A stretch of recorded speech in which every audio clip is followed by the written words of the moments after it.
ঘুম ঘুম চোখ শিওরে তুমি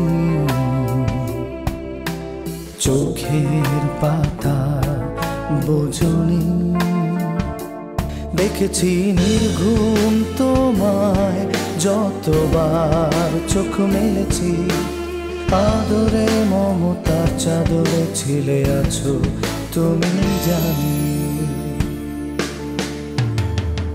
শত সন্তানের জন্ম দিয়েছ তুমি পারো জননী সহস্র সন্তান যোগ্য সম্মান দিতে পারবে না জানি জননী তবু মমতায় নিঃস্বার্থ আলিঙ্গনে নিয়েছ জানি তুমি তাই মাগো সৃষ্টির সেরা আমার জননী।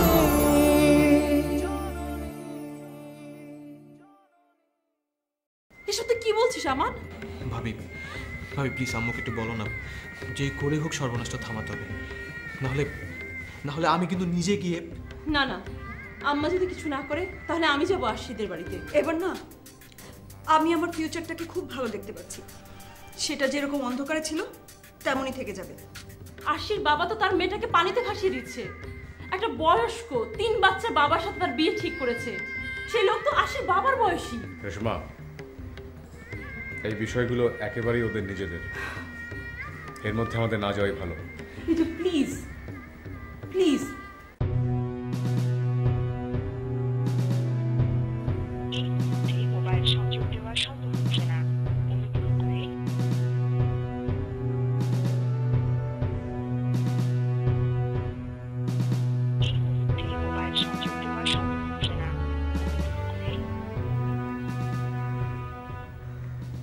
মা, আমার তো মনে হচ্ছে এটা একটা রং নাম্বার। ওর ফোনে কল যাচ্ছে না কেন? আমার মনে হয় সুইচ অফ করে ঘুমিয়ে পড়েছে। আমি বরং রিজুকে। এত রাতে কেন ডিস্টার্ব করবে ওদেরকে? আম্মা, ওনার গলা শুনে মনে হচ্ছিল ওনার অনেক জ্বর, কি যেন বলতে চাচ্ছে কিন্তু বলতে পারছে না, কথা কেমন জড়িয়ে জড়িয়ে যাচ্ছিল। আম্মা, আমার অনেক ভয় লাগছে।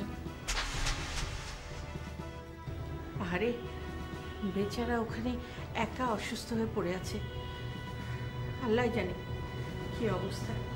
মরিয়ম, এতটা টেনশন করো না তো, আমার কথাটা শোনো। ওর তো একটা ফ্ল্যাট হয়েই গেছে, এতদিনে নিশ্চয়ই ওটা গুজরাট করে নিয়েছে।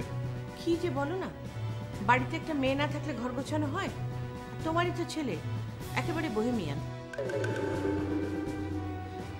তার চেয়ে আমার মনে হয় একটা কাজ করি, সৃষ্টিকে নিয়ে আমি কাল সকালে চিটাগং চলে যাই।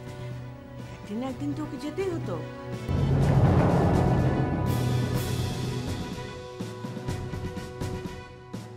কিন্তু ওনাকে না বলে? বলার আবার কি দরকার মা?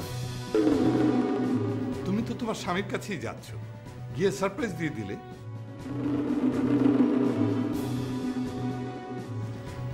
না মানে আমি বলছিলাম ওনাকে একটু জানিয়ে গেলে।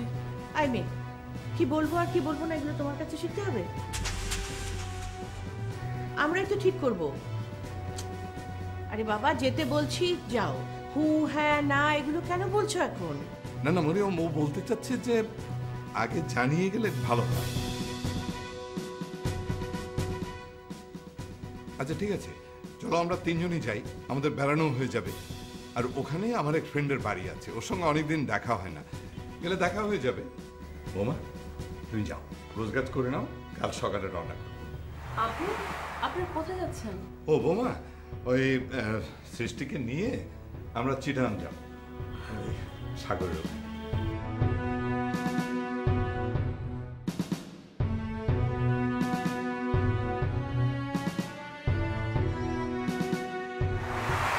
আজ এই মুহূর্তে ভুলে যাও যে আমি তোমার স্বামী।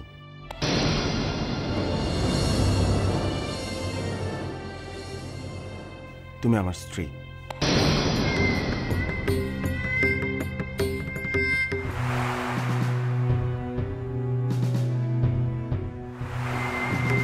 বুঝতে পেরেছ আমার কথা? আর একটা কথা সবসময় মনে রাখবে, এই কথা যেন আম্মু কোনোভাবে জানতে না পারে। আর যদি কোনোভাবে জেনেই যায়, তার মৃত্যুর জন্য তুমি দায়ী থাকবে।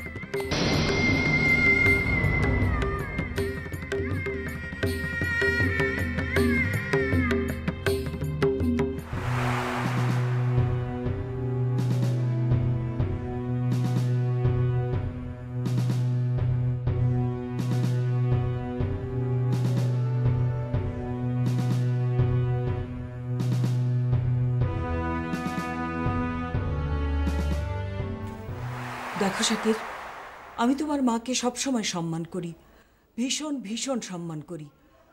আর ও সুযোগ পেলে আমাকে যা ইচ্ছে তাই বলে। আচ্ছা তুমি বলো, আজ ওই এতিম মেয়েটার সামনে আমার সঙ্গে যা করলো, এটা কি ঠিক করেছে? সোসাইটিতে কি আমার কোনো মান মর্যাদা নেই? আমার দিয়ে গিফট সব সময় ও ফেরত দিয়ে দেয়, আমার কথার উল্টো মানে করে। শাকির বাবা, আমি জানি এটা শুনতে তোমার খারাপ লাগবে, কিন্তু just tell me if I'm wrong.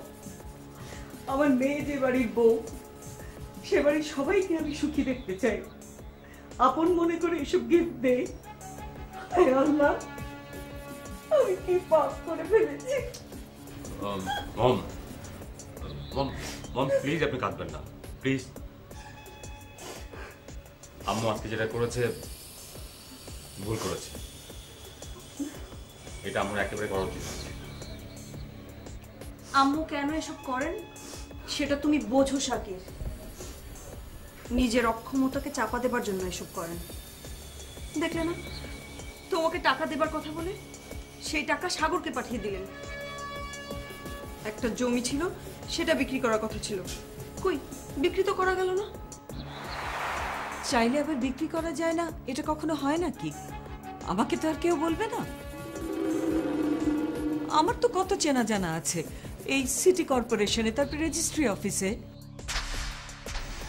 O god, তার মানে কি বড় ভাইয়া কোনো চালাকি করেছে? আমি তো সে কথা বলিনি। যেখানে 4-5 মাথা থাকবে সেখানে কেউ না কেউ মাথার খেলা খেলবেই। ওসব নিয়ে এখন টেনশন করে লাভ নেই। আমি খুব বড় একটা এডুকেশনাল প্রজেক্টে রিজওয়ানের নাম ঢুকিয়ে দিয়েছি। প্রজেক্টটা যখন শুরু হবে, তারপর থেকে রিজওয়ানের লাইফটাই পুরো বদলে যাবে। অথচ কোনোদিন জানবে না কার জন্য এটা হলো, আর আমি সেটা জানতে দিতেও চাই না। মা, এত বড় একটা ঘটনা, তুমি আম্মুকে কিচ্ছু বলনি? শাকিরকে যে প্রজেক্টটা আমি পাইয়ে দিচ্ছি, সেটা কি ওর বাড়ির কেউ জানে নাকি? আর শোনো রিনা, মরিয়ম আমার বন্ধু মানুষ, ও তো কিছু দান ধ্যান করে, গরিব মানুষকে হেল্প করে।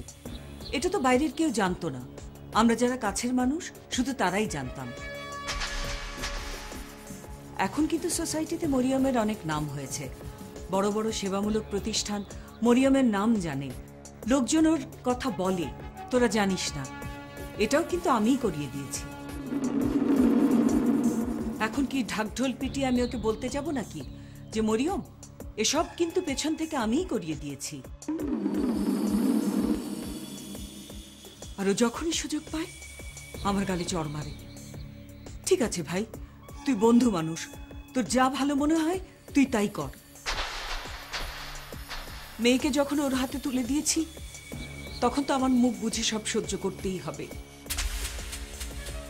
শোনো শাকির, তুমি কিন্তু এসব আবার তোমার মাকে বলতে চেও না, ও শুনলে মনে খুব কষ্ট পাবে। এটা তো সত্যি, স্কুল লাইফে মরিয়ম খুব কমিটেড একজন সোশ্যাল ওয়ার্কার ছিল। এসবই ও করেছে ওর আব্বার হাত ধরে। আজ ওর নাম ডাক সব ওর আব্বার কারণে।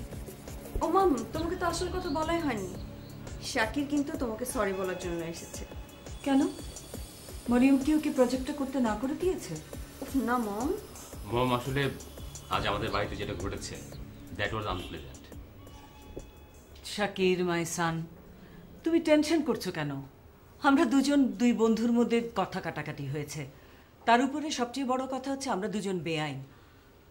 কথার পিঠে কথা তো এমনিই হয়ে যায়, এসব নিয়ে তোমরা আবার টেনশন করো না। ওহো, অনেক রাত হয়ে গিয়েছে, চলো তোমরা খেয়ে নেবে। দাঁড়াও 1 মিনিট।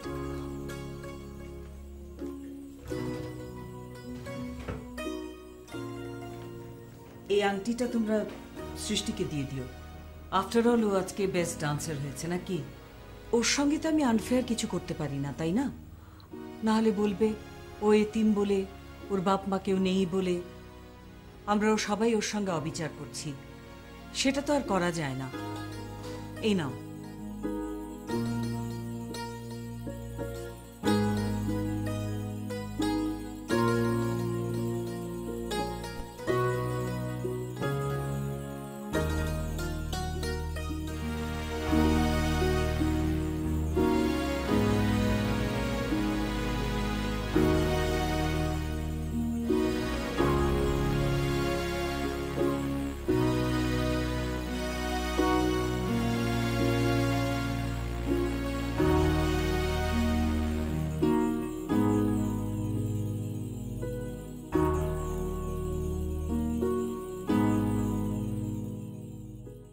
কি বলতে গেলাম আর কি কথা শুনে আসলাম।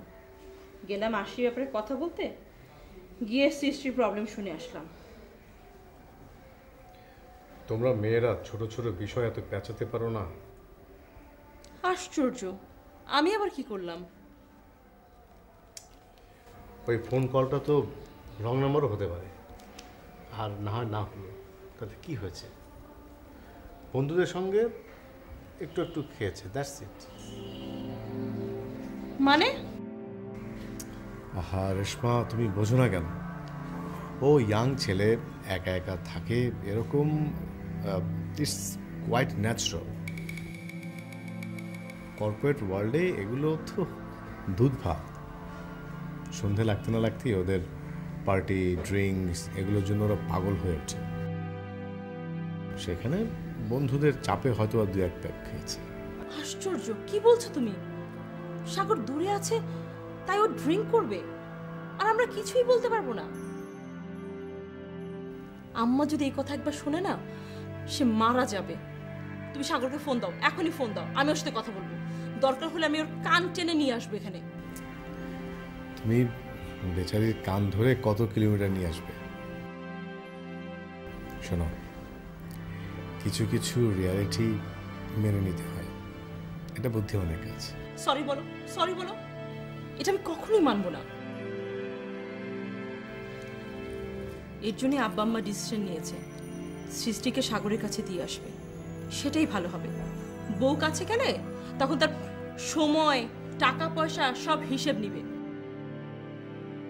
তোমাদের ছেলেদের না একটা চাপের মধ্যে রাখতে হয়, তা না হলে তোমাদের লাগাম ছাড়া হয়ে যায়। ম্যাডাম, কষ্ট করে একটা বন্ধ করবেন, আমি একটু ঘুমাবো, কাল সকালে কলেজ। তুমি ঘুমাও, আমার দেরি হবে। শাকির আর রিনা এখনো বাড়ি ফেরেনি, ওদের জন্য অপেক্ষা করতে হবে। এই জোভাইদা আন্টিটা না অদ্ভুত। তার কি দরকার ছিল এত দামি একটা ডায়মন্ডের রিং গিফট করার? খামোখা এটা নিয়ে একটা ঝামেলা হলো। এখন যে কি হবে ভালো লাগছে না।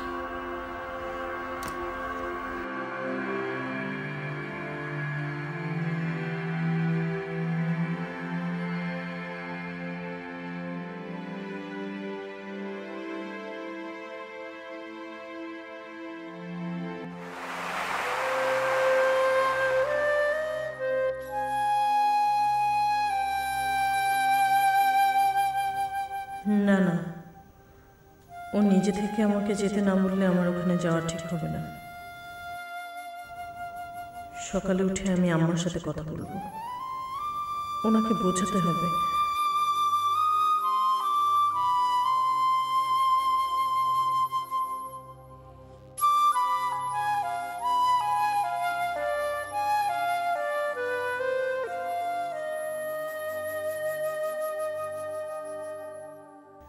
আম্মা নিশ্চয়ই আমার কথা বুঝবেন, না হলে আজিম আব্বুকে দিয়ে আমি বলাবো। আচ্ছা, আজিম আব্বুকে কি কাল সকালে আসতে বলবো?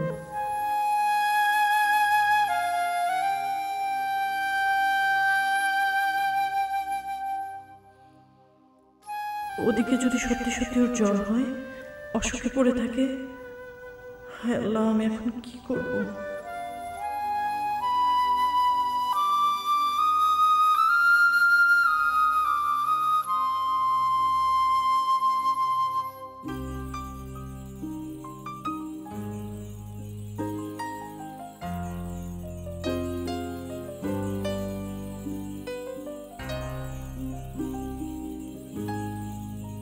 তোমার প্যাকিং শেষ হয়নি? সৃষ্টি কি রেডি হয়েছে নাকি? আমি দেখছি। বাবা, চাবিটা রাখো। আলমারিতে মাস খরচের সমস্ত টাকা পয়সা আছে। যদি এর চেয়ে বেশি কিছু লাগে তো তুমি আমাকে একটা ফোন করো, আমি অ্যারেঞ্জ করে দেবো। আর ওই রিনা, আম্মা আপনি কোনো চিন্তা করবেন না তো, আমি তো আছি। হ্যাঁ হ্যাঁ, বড় বৌমা তো আছেই। তোমরা তাড়াতাড়ি কাজটা শেষ করে নাও, আমি চাটা খেয়ে রেডি হয়ে যাবো। বৌমা, পায়েল কি কলেজে গেছে? হ্যাঁ মা, আজকে তো ওর ভাইয়ের আগেই কলেজে গেছে। হ্যাঁ, এই একটা বড় দায়িত্ব রয়ে গেছে, পায়েলের বিয়ে দেওয়া।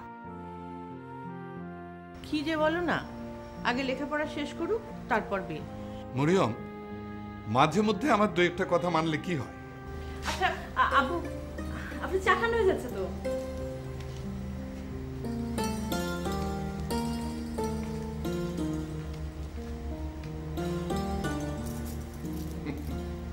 বৌমা, তুমি না খুব চালাক।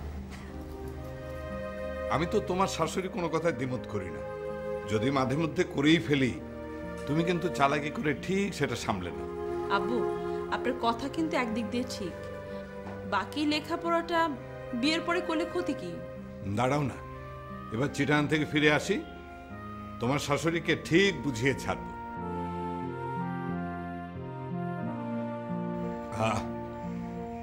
চাটা খুব চমৎকার হয়েছে। চিটাগাং গিয়ে এই চাটা খুব মিস করবো বৌমা। আব্বু, আপনি এমন ভাবে বলছেন যেন আপনি সারা জীবন ওখানেই থাকবেন।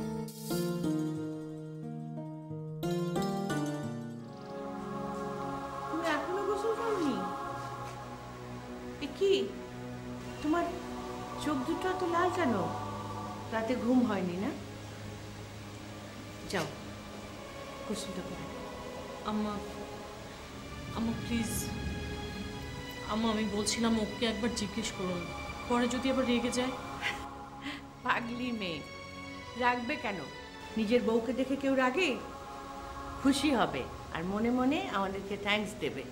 আচ্ছা তুমিই বলো, আমি ছেলেটাকে একটা সারপ্রাইজ দিতে চাচ্ছি, তুমি চাচ্ছ না? এতদিন তো ভাড়া বাড়িতে ছিল, এখন নিজের একটা ফ্ল্যাট হয়েছে। তুমি যাও, গিয়ে সব কিছু গুছিয়ে নাও, সংসারটা নিজের মতো করে নাও।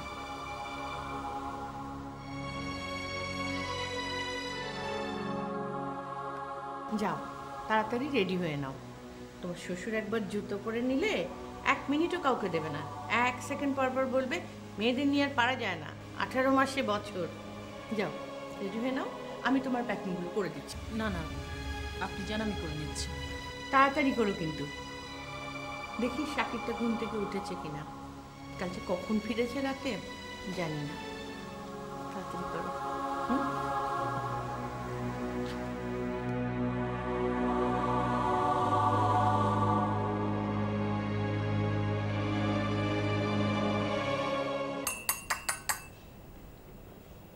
না কি চাটা নাও। না, এখন চা খাবো না, ওয়াশরুম থেকে আসি তারপর। আর ওই প্রজেক্টটা নিয়েও আব্বু আমার সঙ্গে কথা বলতে হবে, আর ওই interview. What? No Shakib, not now. তোমার মাথাতে যে প্ল্যানটা আছে সেটা ওখানে থাকতে দাও, ওকে? কেন? আবার জিজ্ঞেস করছো কেন? তুমি বুঝতে পারো না? এ বাড়িতে যেসব নতুন নতুন ডিসিশন নেওয়া হয় সেখানে কি তোমাকে ডাকা হয় বা তোমার কথা ভাবা হয়? এই বাড়িতে তুমি শুধু আছো খেটে মরার জন্য। তুমি তো এখন বুঝতে পারছো না, দেখবে একদিন তোমাকে দিয়ে এ বাড়িতে সব কাজ করানো হবে, কাপড় ধোয়া থেকে শুরু করে কিচেনের কাজ পর্যন্ত। কেন জানো? কারণ তুমি তো এবারে আর্নিং মেম্বার না। ইউনো শাকির, কাল রাতে এ বাড়িতে একটা বড় ডিসিশন নেওয়া হয়েছে। সেখানে কিন্তু তোমাকে ডাকার কথা কেউ চিন্তাই করেনি।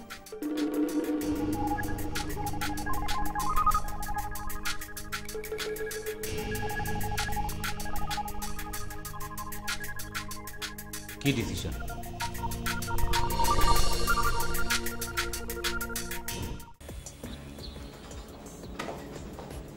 শাকির, আমি কথা বললে দোষ, যেখানে কথা বলি সেখানে আমার দোষ। এই যে এখন আমি প্রজেক্টটা নিয়ে কাজটা শুরু করব, দেখবে সবার মুখটা কেমন কালো হয়ে গেছে। হ্যাঁ, হোয়াট ইজ দিস বলো তো? সবার চেহারা দেখে মনে হচ্ছিল তুমি যেন সবাইকে ফাঁসির রায় পড়ে শোনাচ্ছ। এতদিন তো তোর কাছে সব কিছু ঠিক ছিল, আমাকে সাপোর্ট করেছিস, আজ তোর হঠাৎ কি হলো? বাবা এমনভাবে মন খারাপ করে বসে আছে যেন ওর মাথায় আকাশ ভেঙে পড়েছে। ঠং।